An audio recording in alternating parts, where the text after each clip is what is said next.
어렵고 불안할 때 그때 보면은 제가 저의 의가 너무나 높아져 있을 때였더라고요. 그래서 오늘 정말 또 예배를 드리고 또 한 주를 살아갈 때 저의 의보다 정말 주님의 의가 드러나는 저 삶 속에서 그런 모습으로 저희가 살 수 있도록 그런 예배가 드려지기를 소망합니다.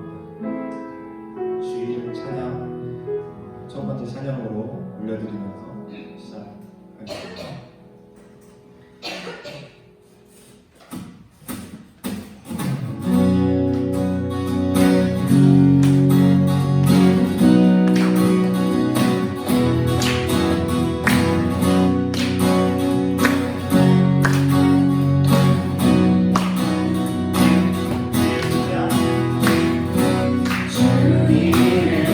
찬양 만물을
분들이 너무밖에 없더라고요. 저도 너무나 나약하고 너무나 이렇게 그렇죠. 그런 부분들이 있기 때문에 제게 주변에 이렇게 소중한 동역자들을 붙여주셨고 그리고 귀한 마음을 주신 것 같습니다. 이 순간 정말 저희 삶으로 돌아가서라도 아니면 지금 이 순간이라도 저희가 저희를 모두 내려놓고 남을 위해서 헌신하고 희생하는 정말 그런 마음을 갖게 해달라고 이 시간 이런 귀한 기도 제목을 가지고 기도드렸으면 좋겠습니다. 아버지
다 함께 기도 드리도록 하겠습니다.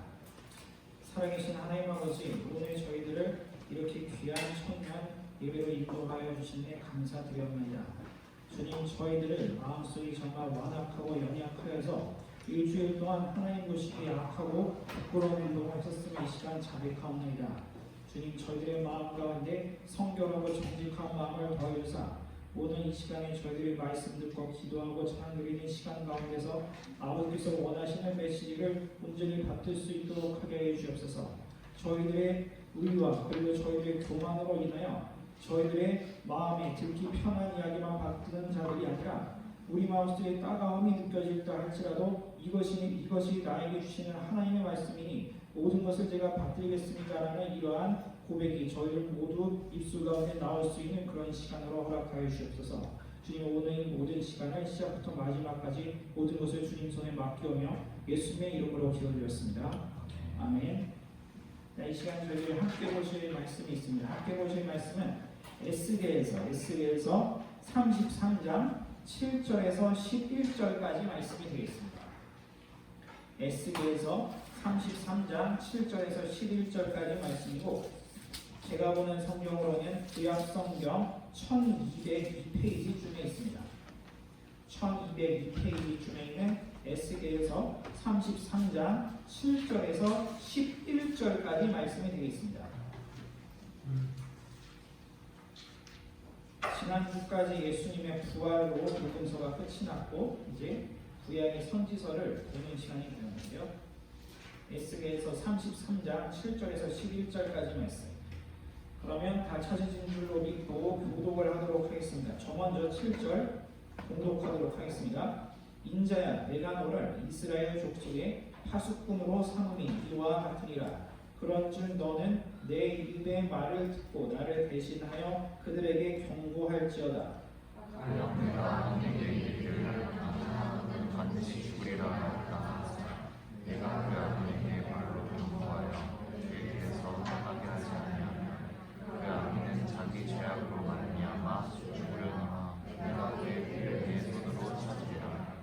그러나 너는 악인에게 경고하여 돌이켜 그의 길에서 떠나라고 하되 그가 돌이켜 그의 길에서 떠나지 아니하면 그는 자기 죄악으로 말미암아 죽으려니와 너는 내 생명을 보전하리라. 너희 빈자야 너는 이스라엘 족속에게 이르기를 너희가 말하여 이르되 우리의 허물과 죄가 이미 우리에게 있어 우리로 그 가운데에서 쇠퇴하게 하니 어찌 능히 살리려 하거니와. 자, 다 함께 봉독하도록 하겠습니다. 너는 그들에게 말하라. 주 여호와의 말씀이니라. 나의 삶을 두고 맹세하노니 나는 악인이 죽는 것을 기뻐하지 아니하고 악인이 그의 길에서 돌이켜 떠나 사는 것을 기뻐하노라. 이스라엘 족속아 돌이키고 돌이키라. 너희 악한 길에서 떠나라. 어찌 죽고자 하느냐 하셨다. 아멘. 오늘도 이렇게 만나 뵙게 되어서 정말 반갑습니다. 제가 예전에 부족한 놈이었지만 신학 공부를 처음 시작할 때 저의 정체성에 의문을 갖게 된 적이 있었습니다. 저는 신학 공부를 하고 이제 주위 사람들은 저를 전도사라고 이야기를 하지만 아직 사역에 나가지 않은 상태였어요. 그래서 사역에 나가지도 않았는데 신학 공부를 시작했다고 해서 내가 전도사라는 이야기를 들을 만한 자격이 되는 사람인가, 그런 의문을 가지고 있었어요. 그래서 제가 주위 사람들한테 물어봤죠. 대체 교역자란 무엇입니까? 대체 전도사란 무엇이고 강도사란 무엇이고 그 다음에 이어지는 목사라는 직분 대체 어떠한 직분인가요? 혹시 성경으로 설명해 주실 수 있나요? 이렇게 제가 여러분들한테, 많은 분들한테 여쭤보았는데 어떠한 분은 구약 성경의 직분 중에 등장하는 제사장에 준하는 직분이 오늘날의 교역자라고 말씀하시는 분이 있고, 그리고 어떤 분은 선지자가 교역자라고 말씀하시는 분이 있었어요. 그래서 저는 그게 굉장히 궁금했습니다. 저는 제사장일까 아니면 선지자일까? 구약에서 이야기하는 대로 나는 과연 제사장일까 아니면 구약 선지서에 등장하는 선지자일까? 근데 최근까지 저는 이러한 결론에 도달하게 되었습니다. 저는 둘 다 맞는 것 같습니다. 일단 보여지는 직분상으로, 그리고 예배를 주관하고 그 예배에서 강도권을 가지고 이렇게 회당에 모여서 구약시대에 성경 강론을 했던 그런 제사장의 모습을 갖고 있긴 하지만 또 한편으로는 선지적 사명까지 저에게 주셨어요. 앞날이 어떻게 진행되고 그 진행되는 그 앞날을 하나님께서 미리 알려주시고 이 현재를 살아가는 하나님의 자녀들과 세상 사람들을 향하여 어떻게 전파를 해야 되는가. 그래서 저는 하나님께서 이런 부족하고 별것도 아닌 이 이삭이라는 인간한테 선지자의 소명을 주셨기 때문에 저는 오늘 설교 말씀을 준비하면서 참 마음의 찔림을 얻게 되었어요. 오늘 설교 제목은 2명의 선지자라는 이러한 제목인데 이 선지자 2명이 등장하는데 저는 설교 준비를 하면서 저는 과연 이 둘 중에 어느 선지자인가라는 의문이 끝까지 들게 되고, 솔직히 아까 찬양팀이 은혜롭게 찬양하는 중간에도 솔직히 내면에 답을 내리지는 제대로 못하고 있었어요. 그래서 저는 오늘 굉장히 낮아진 자세로 여러분들과 똑같은 눈높이로 한번 있는 그대로 두 선지자들을 한번 비교해 보고자 할 거예요. 그럼 첫 번째 선지자를 제가 소개해 보도록 하겠습니다. 첫 번째 선지자로 말할 것 같으면 일단 제가 키워드를 알려드릴게요. 북이스라엘과 니느웨와 물고기 뱃속 3일, 이 네 가지 키워드를 보시면 어떠한 선지자가 연상이 되시나요? 맞습니다. 그분은 정말 잘 아시네요. 특히 이 유초등부 때부터 그리고 중고등부 때부터 우리 교회 교육부서 또 열심히 크신 분들은 너무나 쉽게 대답할 수 있죠. 심지어 세상 사람들도 요나서를 즐겁게 보는 사람들이 있어요. 왜냐하면 요나서는 세상 사람들이 보기에도 내용이 단순하고 재밌을 뿐만 아니라 생각보다 성경치고는 웃긴 내용이 많기 때문이었어요. 그래서 저는 오늘 요나서를 웃긴 내용이 많긴 하지만 저는 오늘 그래도 좀 웃음기를 조금 제거하고 요나라는 인물의 정체관에서 한번 분석해보고자 할 것입니다. 그래서 오늘 성경 본문은 에스겔이긴 하지만 일단은 요나에 관해서 제가 설명하는 이유를 중반부 이후부터 아마 아시게 될 거예요. 요나서를 이해하기 위해서는 반드시 그때 시대상을 알아야 됩니다. 사실 근데 요나서뿐만이 아니고 선지서 자체는 무조건 역사서와 함께 가야 돼요. 그래서 매일 성경 큐티를 꾸준히 하신 분은 당황하셨죠. 왜냐하면 아니 지난주까지 갑자기 마가복음 부활하신 예수님 이야기 나오다가 뜬금없이 에스겔서가 훅 치고 들어왔어요. 그냥 훅 들어온 거예요. 이게 뭐지? 갑자기 어느 경고를 하는 것도 없이. 심지어 에스겔서 1장부터 시작한 것도 아니고 33장부터 시작을 했어요. 당황하셨죠. 그래서 제가 딱히 아쉬운 점이 있다면은 이 매일 성경 편집부 하시는 분이 정말 책을 잘 만드신 거는 감사한데 에스겔서를 큐티를 하시고자 한다면 차라리 에스겔서 하기 전에 한 며칠 정도는 에스겔과 같은 시대를 다루는 열왕기 하의 이야기를 먼저 다루게 한 다음에 에스겔서를 그 다음에 나와야지 보는 사람 입장에서는 충분히 이해가 될 법한데 아쉬운 부분이긴 합니다. 이건 제가 나중에 이따가 2부 순서 때 다시 한번 말씀을 드리도록 하겠습니다. 일단 요나가 살던 시대는 그 사람의 국적은 북이스라엘이었습니다. 그리고 북이스라엘 그 당시 요나 시대에 그 당시 북이스라엘의 수장, 국가 지도자, 국왕은 여로보암 2세였습니다. 여로보암 1세가 아니에요. 이거 자주 헷갈리시는데 여로보암 1세는 금송아지 만든 사람이고 여로보암 2세는 그런 사람이 아니었습니다. 근데 여로보암 2세는 뭐 신앙적으로나 성경적으로나 영적인 측면을 배제하고 국가 지도자라는 그러한 인물로만 봤을 때는 그 사람은 훌륭한 사람이었을까요? 아니면 무능한 사람이었을까요? 굉장히 훌륭한 사람이 맞습니다. 예전에 이스라엘이 역사상 가장 부강했던 때가 있었어요. 그때는 다윗과 솔로몬 이 두 부자가 왕 위에 있었을 때 이스라엘은 역대급으로 물질적으로나 외교적으로나 군사적으로나 그보다 더 대단한 일이 없을 정도로 굉장히 부강했고 실질적으로 영토 확장을 많이 했습니다. 우리나라식으로 따지면 뭐 광개토대왕 정도라고 생각할 수도 있을 것 같아요. 그런데 솔로몬이 죽고 난 다음에 후손들은 계속 타락하였고 북이스라엘은 계속 쇠퇴하게 되어서 야금야금 정말 야금야금 영토가 줄어들기 시작했는데 갑자기 여로보암 2세가 왕위에 올라가면서 예전에 솔로몬이 늘려놨던 그 영토의 대부분을 수복하게 되었습니다. 그래서 북이스라엘의 두 번째 빛나는 황금 전성기를 경험하게 되었어요. 그러면 만약에 여러분들이 이 당시가 기원전 750년 경이었는데 예수님께서 오시기에 한참 전 일이죠. 750년 전이니까 그때 여러분들이 북이스라엘 사람 중에 한 명이고 여로보암 2세가 이렇게 영토 확장을 하고 나라를 부강하게 한다면 여러분들은 국가 지도자를 향하여 어떠한 자세를 갖게 될까요? 무능하다고 할까요? 지지하지 않을까요? 지지율이 엄청나게 올라가겠죠. 맞아요. 이 당시 북이스라엘 사람들은 굉장한 자부심을 가지고 있었고 많은 국민들이 여로보암 2세를 사랑하고 존경하였습니다. 그런데 이 시대에 활동했던 아까 제가 말씀드린 요나 선지자도 예외는 아니었어요. 요나 선지자는 항상 한참 이렇게 강해지고 있는 우리 국가, 사랑하는 우리 북이스라엘의 이러한 위대함에 관하여 강한 애국심을 가지고 있었어요. 그리고 그 나라를 다스리는 지도자를 포함한 사회 지도층 인사, 이 위정자들을 향한 무한한 신뢰감을 가지고 있었어요. 그것이 바로 요나 선지자가 가지고 있던 의였습니다. 그리고 이 사람이 또다시 가지고 있던 의가 하나가 더 있었어요. 어떠한 의냐면은 이렇게 북이스라엘이 영토 확장을 열심히 하고 있는데 예상치 못한 강적이 등장하게 되었습니다.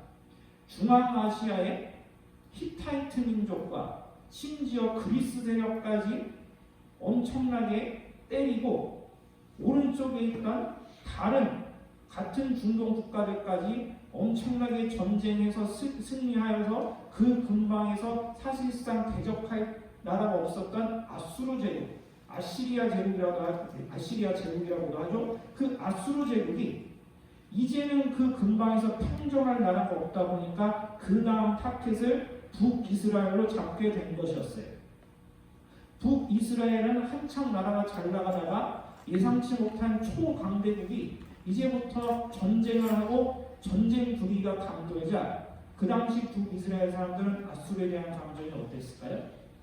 악감정도 그런 악감정이 없겠죠. 요나도 마찬가지였습니다.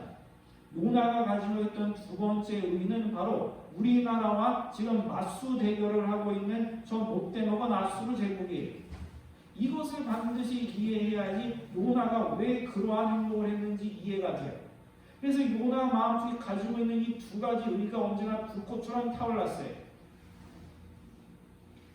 우리나라를 사랑하고 우리나라는 문제가 없고 우리나라는 굉장히 위대한 북이스라엘 민족인데 저 못돼먹은 저 마귀 같은 그리고 저 완전히 지구상에서 사라져야 될 저 아수르 놈들은 제발 좀 쟤들은 심판을 받았으면 좋겠다라는 마음이 선지자이지만 그런 마음을 가지고 있었죠. 그런데 어느 날 하나님께서 요나에게 이상한 명령을 내리십니다. 너는 가서 니느웨로 가서 거기서 그들을 회개시키고 복음을 전파하라고 말씀을 하시는 거예요. 니느웨는 요나 선지자가 그렇게 싫어하던 아수르 제국의 수도였습니다. 수십만 명이 살았던 그 당시 고대 국가에서 수십만 명이 살았다는 건 엄청나게 오래됐고 엄청나게 많이 산 거라고 보시면 됩니다. 엄청나게 많이 사신 거예요. 좀 되면. 그런데 그 니느웨로 가서 그들의 죄가 가득 찼으니까 그들에게 복음을 전파하고 그들을 회개시키라라고 이렇게 하나님께서 명령을 내리셨는데 어떻게 됐는지 아시죠? 그 다음에 요나가 어떤 행동을 했는지. 전혀 반대 방향으로 배를 타고 다시스 지금의 스페인 지역으로 도망가 버렸어요. 왜 그런 행동을 했을까요? 요나는 그래도 선지자였어요. 나름대로 영적인 통찰력이 있었어요. 그래서 이 요나는 그래도 명색이 선지자였기 때문에 하나님께서 어떻게 행하실지 잘 알고 있었어요. 내가 보니까 하나님은 너무 사랑이 크고 오래 참으시는 하나님이고 인애가 크시고 자비가 크시기 때문에 분명히 내가 아수르 저 원수 같은 아수르 제국의 수도에 가서 회개하라. 너희들의 죄를 자백하라 이렇게 이야기해서 만약에 내 말을 듣고 저 원수 같은 아수르인들이 회개를 하게 되면 하나님께서는 저 아수르를 심판하지 않고 벌을 내리시지 않을 거라는 걸 알 수 있었어요. 미리 알고 있었던 거예요. 그래서 요나 마음에 이런 생각이 들기 시작합니다. 절대 복음 전파를 하면 안 된다. 내가 저들에게 가서 회개를 하라. 죄를 자백하라. 이렇게 복음을 전파했다가 정말로 쟤네들이 자신의 죄를 자복하여서 심판을 피하게 된다면은 앞으로 저 나라는 우리나라를 또 괴롭힐 게 아니고 우리 사랑하는 우리 국가 지도자, 우리 사랑하는 우리 장로들, 우리 지방 무지들, 우리 사회 지도층 인사들을 못 살릴 것이 아니냐, 우리 이스라엘을 괴롭힐 것이 아니냐라는 이러한 자기 의의가 있었기 때문에 도망쳐 버렸다는 것입니다. 이게 바로 요나의 모습이었어요. 아까 찬양 팀, 제가 아까 깜짝 놀란 것이 있었습니다. 아까 찬양 리더를 맡으신 현동 총무님이 처음에 저희의 의를 깨트립시다 이렇게 전달하셨죠? 그런데 현동 형제님은 아마 마음속에 우러나오 성령님의 감동을 통해서 그러한 그 메시지를 전달하신 것 같아요. 그런데 저랑 현동 형제는 오늘 제가 설교 준비를 할 때 절대 이런 이야기를 하겠다 서로 소통하지 않았는데 놀랍게도 저는 오늘 이 설교 주제가 현동 형제가 이야기한 그대로예요. 이거 재밌지 않나요? 그러니까 영적인 형제 자매들이 서로 통하게 되면 이러한 예배가 되는 거예요. 찬양과 기도와 설교가 결합이 됩니다. 이거는 이야기는 이제 그만할게요. 더 이상 이야기하면 저희들 마음속에 이제 교만이 생길 것 같아요. 어쨌거나 요나의 상황은 그렇습니다. 요나는 그런 사람이었어요. 자신의 의가 너무 강해서 자신이 가지고 있는 애국심과 반아수르 감정을 내려놓지 못해서 결국에는 그러한 자신의 의가 하나님의 사명보다 위였어요. 그래서 직무유기를 했던 것이었습니다. 그러면 그 다음 선지자 이야기를 해보겠어요. 네 가지 키워드인데요. 남유다와 바벨론과 환상과 포로예요. 이 네 가지 키워드를 보시면 어떠한 선지자가 생각이 드시나요? 이미 답은 알고 있죠. 오늘 성경 본문을 쓴 에스겔 선지자가 됩니다. 에스겔 선지자로 말할 것 같으면은 이 사람이 활동했던 시기는 약 요나 선지자보다 230년에서 250년 훨씬 후대 사람이 사실상 후손이나 다름이 없죠. 그리고 요나와 에스겔은 서로 국가가 달랐어요. 요나는 북이스라엘 사람이지만 이 에스겔은 남유다 사람이었고 그 당시 적대하던 나라도 달랐습니다. 요나는 아수르에 관하여 반아수르 감정을 가지고 있었고 이 당시 에스겔 선지자 시대 때는 남유다를 못살게 굴던 나라는 바벨론이었어요. 그리고 이 바벨론은 과거에 북이스라엘을 못살게 굴고 결국에는 북이스라엘을 멸망시켜버렸던 그 아수르를 멸망시킨 나라예요. 더 센 거죠. 바벨론이 아수르보다 더 강적을 눈앞에 두게 되었습니다. 그럼 이 남유다의 운명은 어떻게 되었을까요? 남유다의 운명은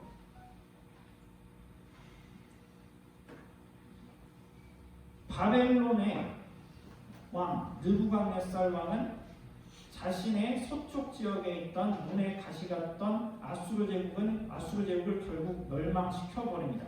그리고 아수르 제국을 멸망시켜 버리고 계속 남하 정책을 취하게 되는데 그 남하 정책을 막아섰던 또 다른 숨겨진 강자가 있었어요.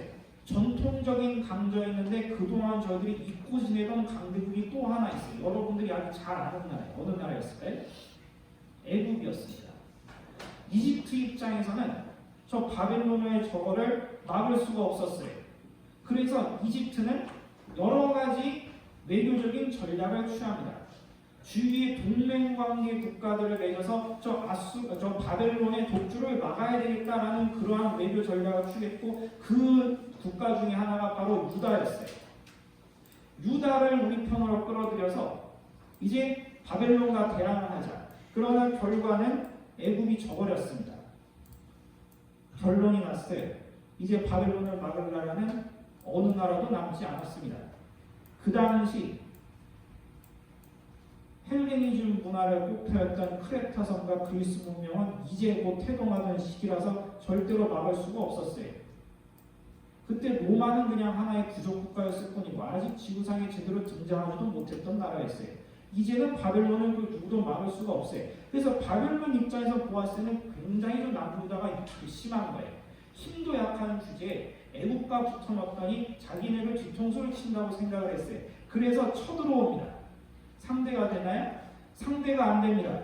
그래서 첫 번째 쳐들어오고 그것도 모자라서 두 번째 쳐들어왔는데 두 번째 쳐들어와서 그때 예루살렘이 함락돼 버려요. 그때 끌려갔던 25살짜리 청년이 있었습니다. 딱 여러분과 비슷한 나이 때 누구였을까요? 에스겔이라는 청년이었습니다. 그렇습니다. 오늘 본문을 쓴 에스겔 그 사람이 맞아요.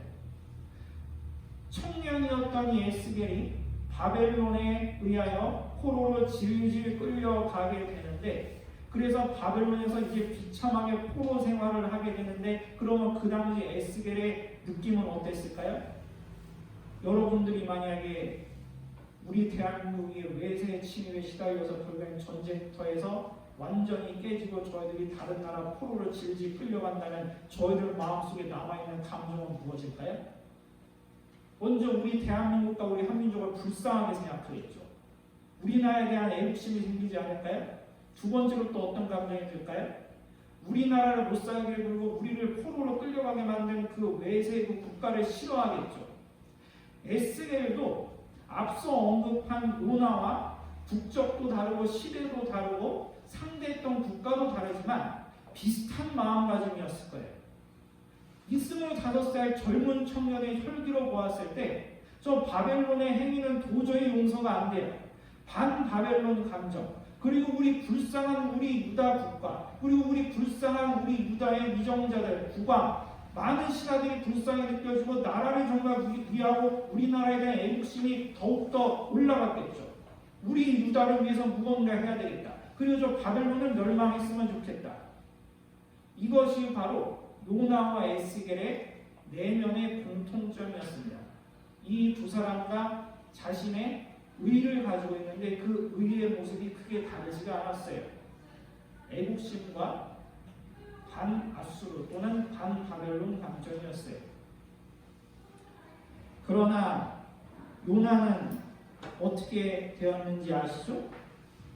요나는 아까도 말씀드렸듯이 자신의 의가 애국심과 반아수르 그런 감정을 포기하지 아니하였어요. 심지어 다시스로 가는 배 중에 배가 침몰할까봐 이제 그 배에 뛰어내렸는데 하나님께서 물고기를 보내서 삼키게 하시고 3일 동안 정신 차리게 하셨어요. 그래서 요나는 회개하고 이제는 니느웨로 가서 그들을 향하여 복음을 전파하였죠. 회개하라. 그때 반응은 어떠했을까요? 니느웨 백성들이 옷을 찢고 회개하고 구강부터 하나님이 잘못했다고 매달리기 시작했어요. 그래서 하나님께서는 그들을 불쌍히 여기사 아수르에 관한 멸망을 뒤로 이루시고 저들의 죄를 용서해 버리셨어요. 요나 입장에서는 용서해 버리신 거예요. 그때 요나 입장에서 다시 한번 자기 의가 살아나기 시작했습니다. 내가 이럴 줄 알았다고요, 하나님. 이러니까 내가 다시스로 도망간 거 아닙니까? 내가 하나님이 얼마나 인애가 크시고 얼마나 자비로우시고 사랑이 많으신지 내가 이미 알았고, 내가 복음을 전파해서 저들이 회개하는 듯이 하나님께서 분명히 저 원수 같은 아수르도 분명히 심판을 거두실 줄 내가 알았기 때문에 도망간 거 아닙니까 하면서 자기가 다시 한번 살아나기 시작했어요. 제가 요나서를 읽을 때마다 찔리는 부분입니다. 저도 참 나라를 사랑해요. 저도 나라를 사랑하는 마음에 관해서는 그 누구도 지지 않다고 생각합니다. 그런데 만약에 우리 대한민국이 잘못되고 이 사회에 악이 창궐하고 그리고 사람들이 뭐가 선인지 악한 건지 구분하지 못하는데 제가 나라를 사랑하고 우리 국가를 사랑하고 그리고 제가 특정 국가 지도자나 특정 사회 지도층 인사를 사랑하는 너무 마음이 강해서 분명히 저거 잘못됐는데 내가 말 못하고 분명히 저거 시정해야 되고 회개해야 될 부분인데 내가 묵인하고 아니면 왜곡시키면은 나는 요나 같은 사람이지 않을까라는 강력한 그런 회의감이 들고 때로는 제가 부끄러워질 때가 있어요. 그런데 에스겔은 어떻게 했을까요?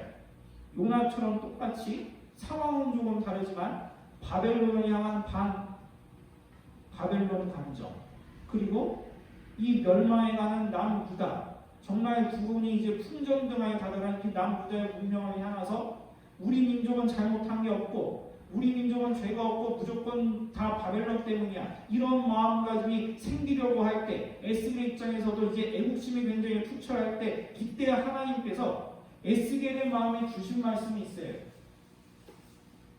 굉장히 중요한 단어입니다. 바로 파수꾼입니다. 하나님께서는 에스겔을 향하여 이렇게 말씀하셨어요.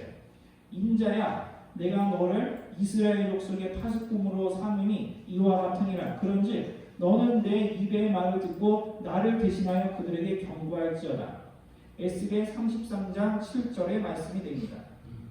에스겔을 향하여 너는 선지자야. 너는 선지자 사명을 받았어. 이렇게 말씀하신 것이 아니라 직분을 하나를 알려주셨어요. 그것은 바로 파수꾼이 파수꾼. 파수꾼은 어떠한 직책일까요? 파수꾼은 높은 곳에 서서 평생 동안 멀리 내다보는데 저 멀리서 자연재해가 다가옵니다. 아니면 저 멀리서 막을 수 없는 재앙이 찾아와요. 아니면 저 멀리서 외세 침입이 옵니다. 그럼 그것을 어떻게 해야 되나요? 알려야 되나요? 아니면 숨겨야 되나요? 알려야 되는 게 파수꾼이. 이것이 바로 첫 번째 임무예요. 알리지 않으면 안 됩니다. 그리고 두 번째 임무가 있어요. 만약에 적군이 쳐들어오는데 적군이 쳐들어오는 수가 신이 많아요. 100만 명이 쳐들어와요. 근데 파수꾼이 보기에 저 100만 명이 아니라 내가 보기에는 50만 명이에요. 그러면 선량한 시민들과 백성들을 향하여 100만 대군이 쳐들어옵니다. 또는 내가 생각하기엔 50만이 쳐들어옵니다. 이 둘 중에 어느 쪽을 알려주는 게 파수꾼일까요? 전자입니다. 파수꾼은 외부에서 위협이 오면 그것을 있는 그대로 전달해야 되는 임무가 있을 뿐만이 아니고 외부의 위협이나 재앙이나 재난이 닥쳤을 때 그곳에 자신의 의견과 자신의 소견은 전혀 중요한 사람이 아니에요. 그냥 있는 그대로 가감 없이 전달하는 것이 파수꾼의 사명이. 내가 생각하기에 저거는 별거 아니고 아니면 반대로 내가 생각하기에 저건 진짜 대단해. 특정한 위협에 관하여 왜곡해서 알려주는 것. 축소해서 알려주거나 아니면 묵인하거나 아니면 더욱더 과장해서 이렇게 말하는 건 파수꾼의 사명이 아니에요. 파수꾼이라는 존재는 내가 그 문제와 앞으로 다가올 위협과 하나님의 진노의 심판에 관하여 나의 의견과 나의 의의를 내세우면서 전달하는 사람이 아니고 자기 자신을 끝까지 감추고 자기를 버리는 그러한 직책이어야지 파수꾼이 되는 거예요. 자기의 의를 깨트려야 되는 사람이 자신의 의는 전혀 중요하지 않아요. 내가 어떻게 생각하는가 중요한 게 아니고 그렇게 행하시는 하나님의 의도와 하나님이 어떠한 방식으로 이제부터 이 남유다를 심판하시고 바벨론을 향하여 어떤 메시지를 전달하는지 오로지 하나님의 메시지만 전달하는 사람이 바로 파수꾼이에요. 그러나 앞서 언급했던 요나 선지자는 파수꾼의 자격을 제대로 행하지 못했습니다. 제대로 행하지 못했어요. 자신이 가지고 있는 반아수르 감정이 너무 강해서 하나님께서 전달하라고 한 메시지를 묵인해 버리지 않나. 그리고 그 당시 요나 시대의 북이스라엘의 역대 왕들은 엄청나게 타락한 왕들이 많았어요. 그들이 가지고 있는 죄가 너무나 심해서 하나님께서는 이미 이때부터 북이스라엘 멸망을 계획하고 계셨습니다. 그런데 요나는 한창 잘 나가는 여로보암 2세를 너무 좋아한 나머지 그리고 한창 부흥해가는 우리 북이스라엘을 너무 좋아한 나머지 북이스라엘이 가지고 있는 하나님께 대한 범죄와 제약에 관해서 이런 일부도 하지 못했던 사람이 바로 요나예요. 여로보암 2세 굉장히 훌륭한 왕입니다. 나라는 부강하고 영토는 커졌어요. 세상적인 관점으로 보았을 땐 그런 지도자가 정말 훌륭한 지도자죠. 국민들에게 경제적으로 많은 부를 주고 나라를 부강하게 만들어서 떵떵거리게 만든 그런 국가 지도자야말로 최고의 지도자라는 평가를 받게 되었죠. 그러나 열왕기서의 기자는 여로보암 2세에 관하여 어떻게 평가했을까요? 하나님 보시기에 악했다고 표현했습니다. 나라는 부강한 건 부강한 건데 저자가 북이스라엘의 죄악을 묵인하고 더욱더 강화시켜버렸다. 하나님 보시기에는 악한 왕이에요. 그러면 요나 입장에서는 분명히 하나님 보시기에 여로보암 2세를 악하다고 판단했으니 아무리 저자가 많은 백성들의 지지를 받는다 할지라도 나라를 부강하다 할지라도 그의 죄에 관해서는 분명히 가감없이 있는 그대로 전달해야 되는 본인이 여로보암 2세를 좋아하든지 말든지는 중요한 게 아니고 하나님께서 그리 전하라고 하셨으면 전달해야 되는데 북이스라엘의 문제에 관해서는 1절 이야기하지 않고 무조건 반아수르 감정에 젖어서 아수르만 못된 놈이에요. 그러니까 요나의 한계입니다. 저의 한계이기도 합니다. 제가 요나서를 읽으면서 한편으로는 재밌었고 한편으로는 슬펐습니다. 저도 어쩐지 요나와 종종 똑같아지는 사람이 아닌가. 그래서 제가 두려웠어요. 선지서를 볼 때마다 두려웠어요. 요나라는 인물 그리고 그 다음에 등장하는 에스겔 이 두 인물 중에 나는 과연 어느 쪽이 더 닮은 사람인가. 게다가 하나님께서는 에스겔을 향해 더욱더 부연 설명을 해주셨는데요.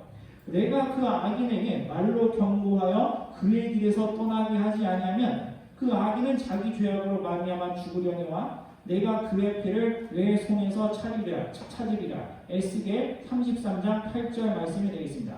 아까 파수꾼, 너는 파수꾼이다라고 임명한 그 말씀 바로 뒤에 이어지는 말씀인데 이것이 무엇이냐 하면은 너는 이제부터 파수꾼이 되어서 너의 민족 유다 백성들과 유다의 국가 지도자들과 정치의 힘을 가진 사회 지도층 인사들이 총체적으로 죄를 저지르고 있는데 그 악인들에 관하여 너가 그들을 악하다, 너희들은 죄를 지었다 그렇게 전달하는 것에 관하여 너가 직무유기를 한다면은 내가 직접 나서서 남유다에 있는 악인들을 전부 제거해버리지만 그 다음에 책임은 너한테 또 물을 것이다 라는 말씀이에요. 무서운 이야기가 될 수 있죠.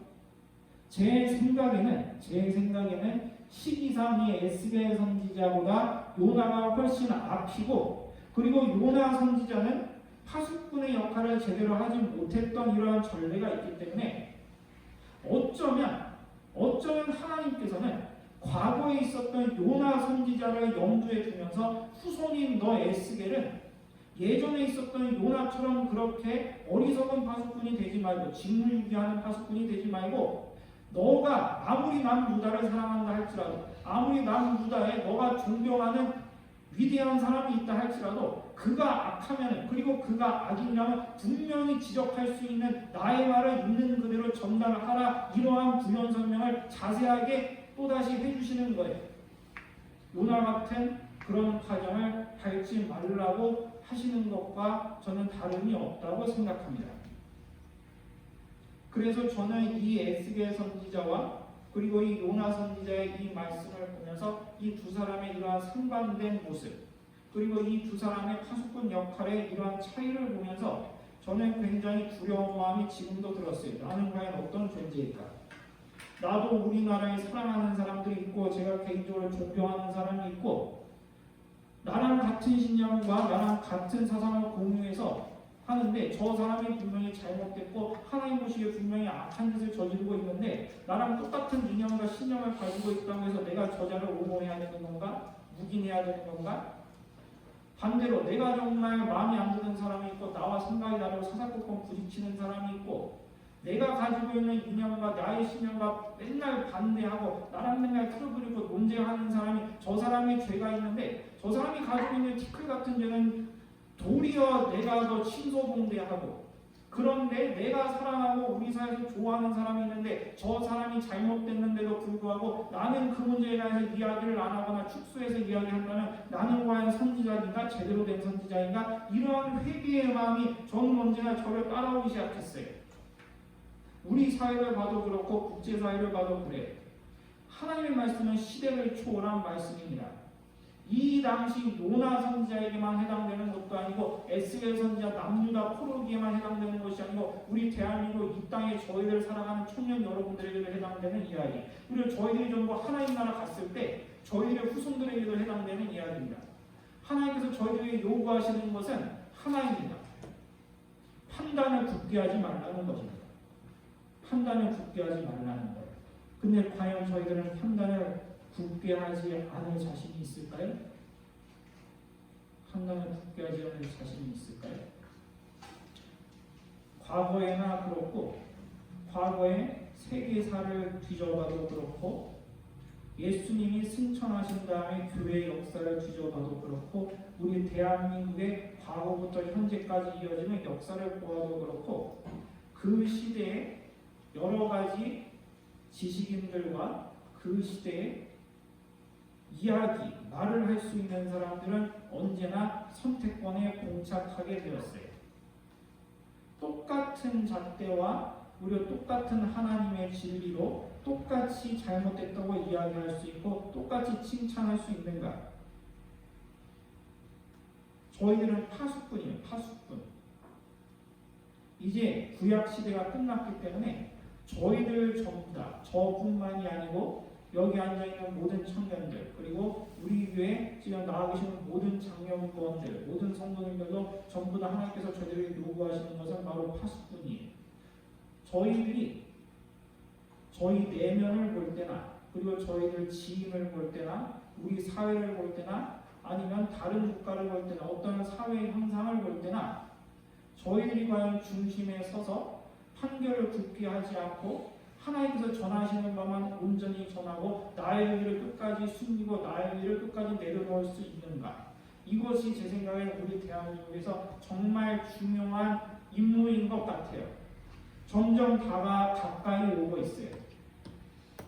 우리 사회에 하나님께서 시험지를 내주셨는데 제 생각엔 그 중에 하나가 이거인 것 같아요.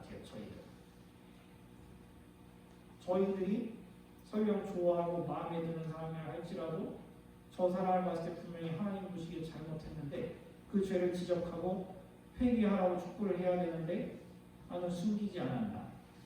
아니면 반대로 저 사람은 내가 봤을 때 무조건 마음에 안 드는데 내가 봤을 때 조금 잘못한 것 같긴 하지만 저 사람은 내가 마음에 안 들기 때문에 저자는 분명히 사회적으로 큰 매장을 당해야 돼. 이런 생각을 가지면서 굉장히 날선 비판으로 중심을 잃어버리지 않았나? 이런 것을 지키지 못하면은 어쩌면 저희도 나중에 하나님께서 저희를 저울추를 달아보셨을 때 너는 부족함이 있구나라고 말씀하실 것 같아서 굉장히 두렵습니다. 저희들은 빛의 편에 서식을 바랍니다. 빛의 편. 빛은 말이죠. 특징이 있어요. 빛은 누구한테만 비추고 누구한테만 안 비추는 거 아니에요. 빛은 사방으로 다 비춥니다. 근데 빛이 닿지 않는 경우가 있어요. 딱 하나예요. 빛을 가리는 존재가 있으면 빛이 닿지가 않아요. 저희들은 빛의 편에 서식을 바랍니다. 하나님께서 저희들의 빛과 같은 진리를 주셨으니 똑같은 사람에게 진리의 잣대를 보여줘야 되고 똑같은 사람에게 같은 저울추를 보여줘야만 해요. 그리고 이 사회에 똑같은 사람에게 똑같은 저울추와 똑같은 빛을 선포하지 않고 누구는 더 많은 빛을 그리고 누구에게는 도리어 빛을 가리우는 그런 행동을 하게 된다면 제 생각엔 이번에도 우리 대한민국 사회는 하나님께 오답을 내리지 않을까 굉장히 두려울 따름입니다.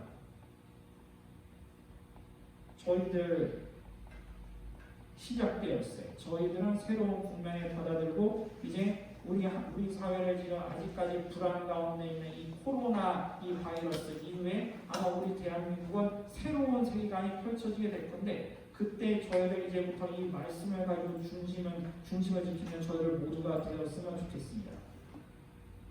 하나님만이 공의가 되어야 됩니다. 하나님만이 공의가 되어야 되고 저희들 의가 드러나서 저희가 공의인 척을 하면 안 됩니다. 하나님이 공의가 되셔서 공의로우신 하나님의 말씀한 것을 똑같이 전달해야지 저희들이 공의인 척 행세를 하면 그것은 좋지 않은 경우입니다. 이러한 마음을 저희들 마음 가운데 품었으면 좋겠어요. 저도 회개할 것입니다. 저도 잘못된 죄를 많이 저질렀어요. 저는 오늘 이 말씀을 준비하면서 사실은 여러분들 들으라고 하는 이야기보다는 저 스스로에 대한 반성의 설교이기도 했어요. 한번 힘내보도록 합시다. 중심을 지키도록 합시다. 자, 그럼 오늘 이 말씀을 생각하면서 주님 말씀하시면 이 찬양 다 함께 드리도록 하겠습니다.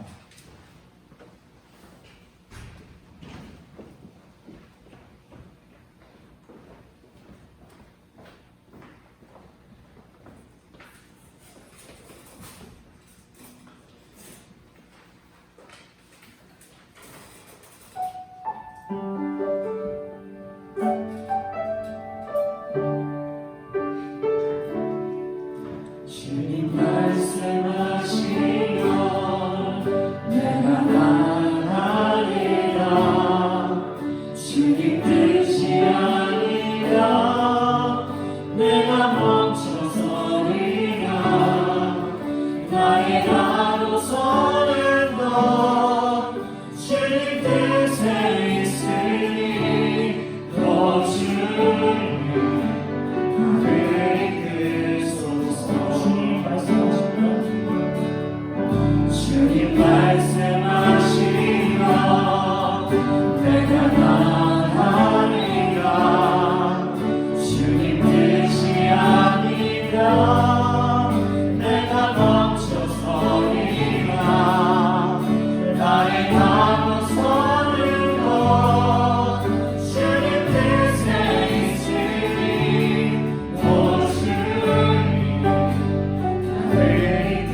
25살 청년이었을 뿐이 그런데 그가 갑작스러운 바벨론 침공에 의하여 바벨론 그 머나먼 탑에 가서 비참하게 포로 생활을 하게 됩니다.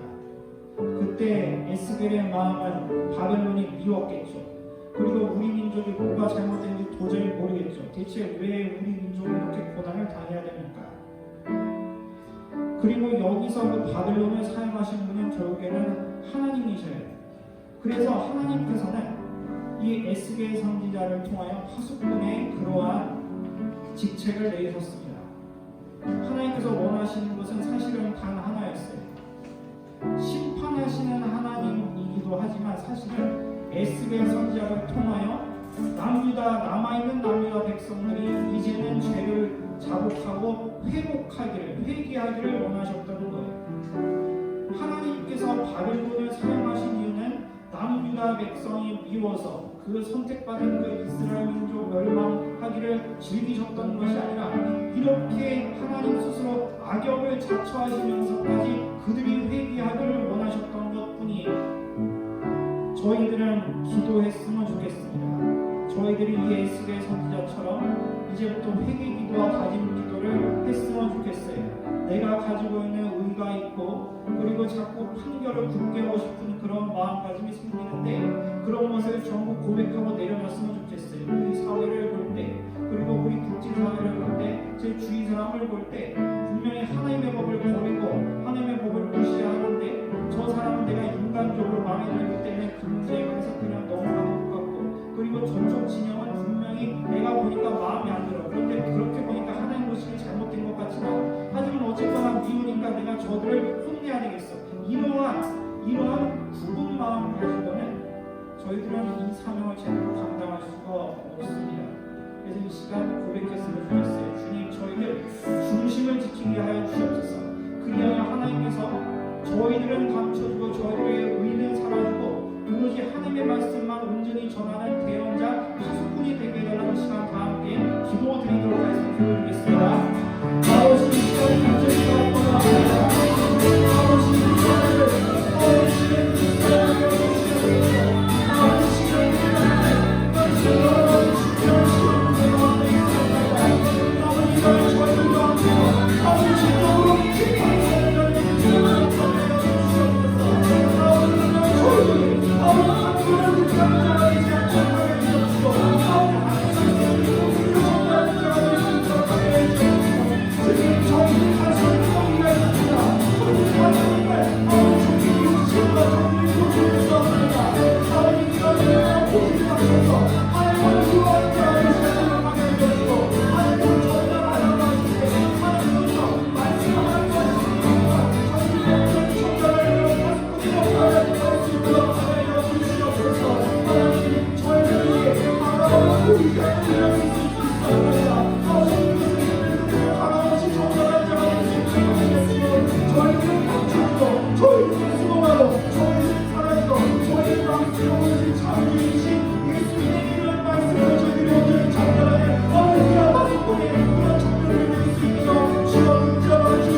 기도드리도록 하겠습니다. 사랑이신 하나님 아버지, 오늘 저희들이 이 자리에 나오게 하시는 데 감사드리옵나이다. 그리고 오늘 저희들은 두 명의 선지자를 통하여 깨달음을 얻게 되었습니다. 자신의 의를 포기하지 않고 파수꾼의 역할을 제대로 행하지 못했던 과거의 요나 선지자와 그리고 자신의 내면으로는 아직까지 의가 있긴 하지만 하나님의 말씀이기 때문에 자기 의를 내려놓고 있는 그대로 대하였던 에스겔 선지자의 비교를 통하여 하나님께서는 이 두 선지자 중에 저희들이 앞으로 어떠한 파수꾼으로 살아가야 될지 저희들에게 선택권을 주신 것과 같사옵나이다.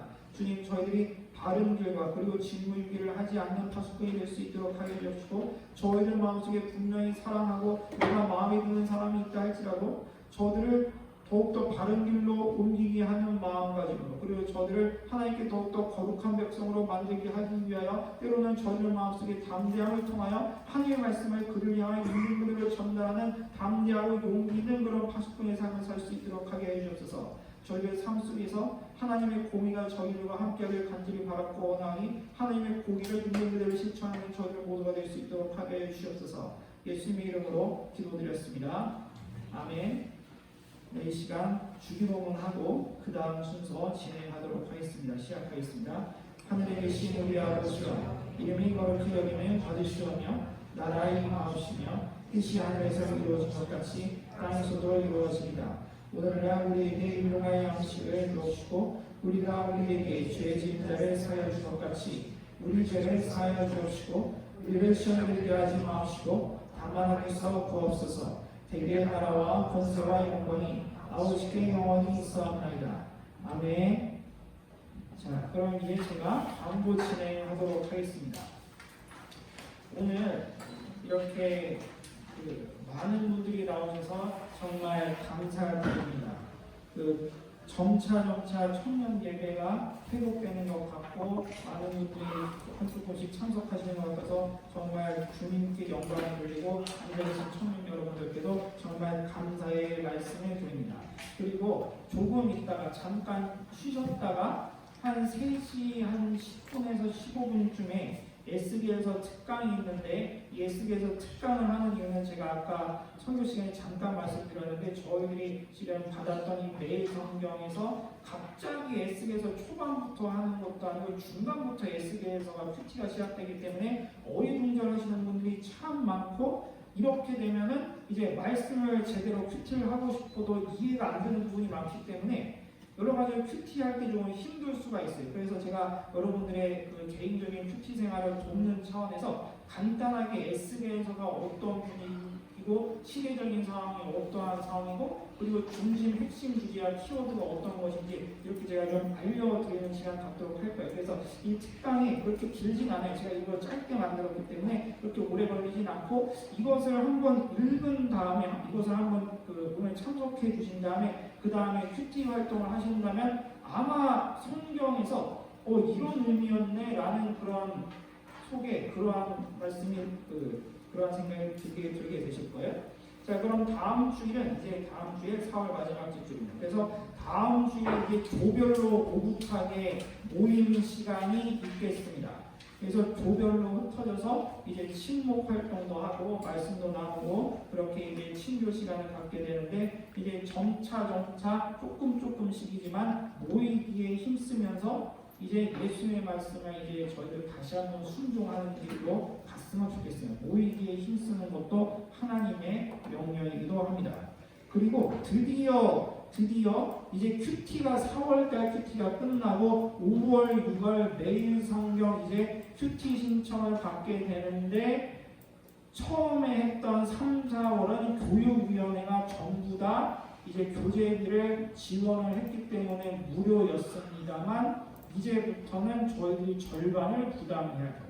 큐티책이 4,000원인데 2,000원은 교회 부담이고 나머지 2,000원은 이제 각자 자기로 해주셔야 되는데 어제 회의상 결론은 이제 각 조장님들에게 신청을 하고 그리고 그 2,000원도 이제 조장님들이 다 취합하시는 그런 방향으로 진행이 되게 되었어요. 5월, 6월 큐티도 정말 재밌게 될 것입니다. 그리고 아마 큐티 효과를 이미 마음속으로 좀 경험하고 계신 분이 있을 거예요. 교육자인 저도 큐티를 빼먹고 그러면은 다음날 아침에 다르더라고요. 다음날 아침에 일어났을 때 뭔가 느낌이 뭔가 살짝 좀 복잡한 마음도 들고 걱정도 많이 들고 불안도 많이 들고 그런 점이 있었어요. 그리고 요 광고에는 없지만 저기 앉아 계신 최진 형제가 이제 민간인신 분이 이제 되실 거예요. 혹시 앞으로 나와주실 수 있네? 아직 아니라 지금 나오시는 게 좋을 것 같은데 왜냐하면 오늘 그래도 큰 놈들이 많이 나와.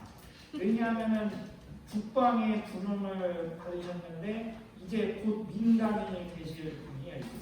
이제 군인이 아니고 이제 민간이신 분. 그러면 혹시 소감 아니면 뭐 군대 있을 때 힘들었던 아니면 뭐 나를 못 살리던 섬이 아니면 뭐 거기서 어떤 신앙생활인지 뭐 그 얘기 아무거나 한번 소감을 짧게만 부탁드립니다.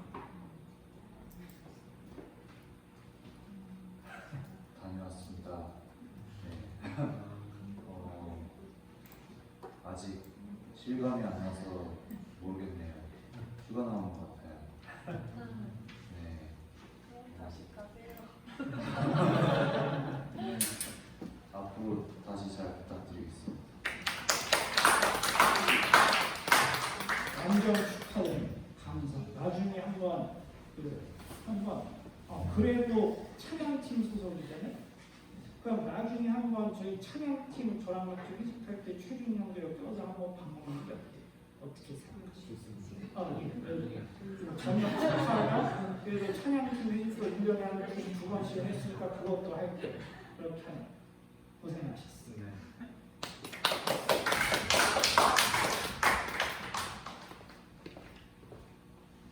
제가 그 군대 전역하고 나서 다음날 문을 떴는데 여기가 내 방이라는 사실에 너무 안도감이 들더라고요. 여기가 내 방이야. 나 이제 내 방에서 안 일어나. 하여간 그런 거.